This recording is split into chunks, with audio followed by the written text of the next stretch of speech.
So one topic of conversation that just blew up online recently has to do with the Nintendo Switch and the backwards compatibility situation on this console, because while the Switch does still have fantastic sales momentum and so many things are going right for this platform, it is also undeniable that we are completing the 6th full year of this thing being sold and available and starting the 7th year of sales.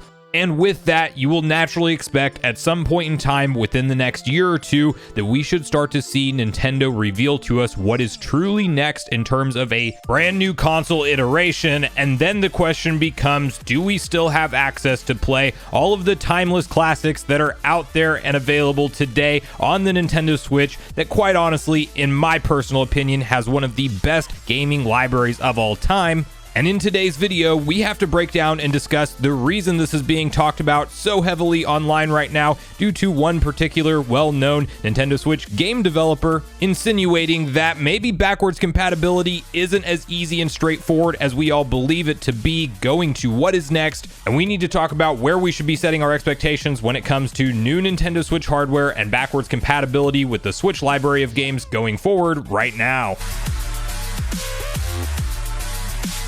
What's up, Nation? If it's your first time on the channel, make sure you join Sunbro Nation by subscribing below, hit the like button on this video if you enjoy it today, and make sure you turn on your bell notification icon so you're kept up to date with all the newest gaming news. Now, as I mentioned, guys, today we are discussing all things Nintendo Switch and backwards compatibility, because I think it's fairly safe to say at this point in time in early 2023 that we have a fantastic library of games on our hands on the Nintendo Switch generation of gaming. It is Nintendo's first attempt and massive success at merging their home console form factor with their portable form factor that they have been giving us both editions since the beginning of them creating gaming consoles with the NES and Game Boy all the way up until the Wii U and 3DS. And now we have this hybrid uncharted territory form factor that we really don't know where they're headed from here. And because of how long the Switch has been out and available now, while it still has plenty of sales momentum ahead of it and it is still a hot item that people are picking up, it is also starting to show its age somewhat, and we naturally know not to expect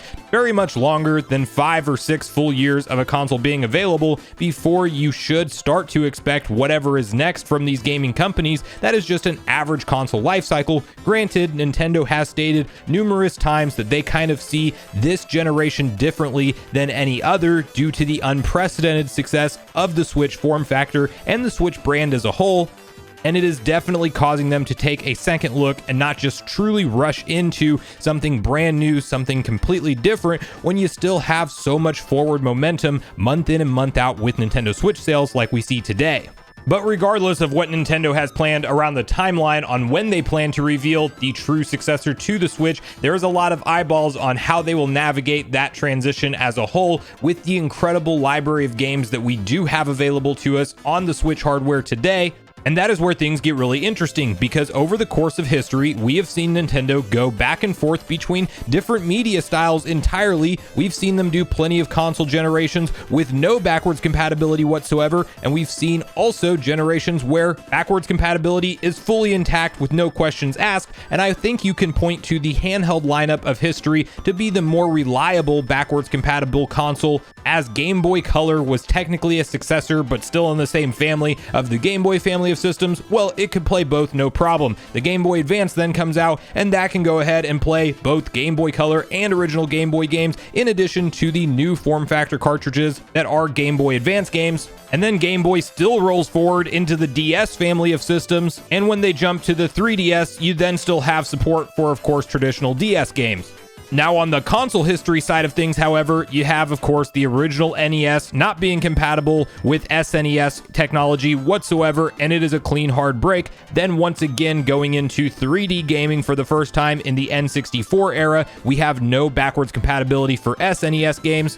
And while those were all cartridge-based that maybe Nintendo could have made work, they chose not to. But then you had a true physical media shift when we went to the GameCube, and you had the mini DVDs that were sold as the way to play games on it. And so really, the first 4 mainline Nintendo home consoles had no way to play the previous generation's games on them. But then, of course, we ultimately saw that change in the Wii generation of gaming, where Nintendo legitimately made the Wii as a more beefy version of the GameCube and supported the entire GameCube library of games, with even the controller ports being on the original consoles that were sold, and full functionality throughout, memory card support, you name it, it was there. Now you then look at the Wii to the Wii U, and you do have, again, backwards compatibility on a home console, albeit just for the Wii and dropping support for GameCube, of course, at that time. But the interesting thing about that decision, and where I think we could see some similarities with how Nintendo may handle this transition to the next gen hardware going forward, is the Wii U actually had to support an entire separate emulated version of the Wii within the same console. You will notice that when you boot up in Wii mode, it is not just a seamless experience, it literally reboots and presents you with an entire different interface. And it's like you're just playing the Wii emulated on the Wii U, which is far more powerful hardware, but that's essentially how Nintendo made that possible. And now that we are in the cartridge form factor with the Switch, we clearly don't know what Nintendo will shift to if they change their media format at all for physical game releases. But the reason all of this is being debated online right now is due to some of the technical capabilities and hoops you would have to jump through to actually make the Switch games that we know and love today run on a true, more powerful successor to this console. And that's where I want to highlight an interesting thread of tweets that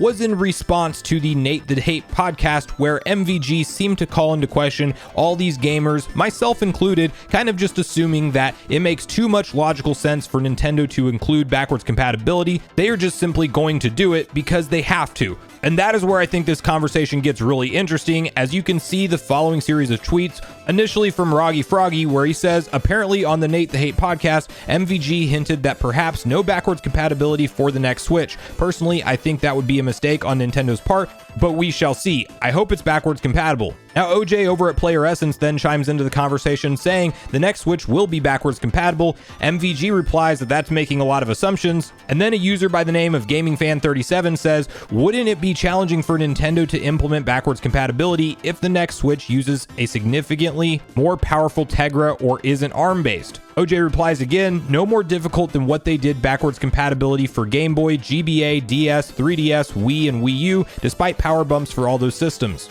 MVG responds, so you believe they'll add a Tegra X1 chip on the motherboard and a Switch cart slot in addition to the new gen SoC? It's certainly an option. I wonder about the price of that though. OJ says, I think it'll be similar to what they did with the DS and 3DS. The Tegra X1 at this point is pretty cheap, and I think Nintendo wants people buying old Switch evergreen titles even after the next Switch comes. Now, MVG then sums up and clarifies his stance on this, saying, sure, to be clear, I'm not saying backwards compatibility won't happen because I don't know. I'm saying there are some significant technical issues that they'll need to figure out for it to happen, and gives me pause.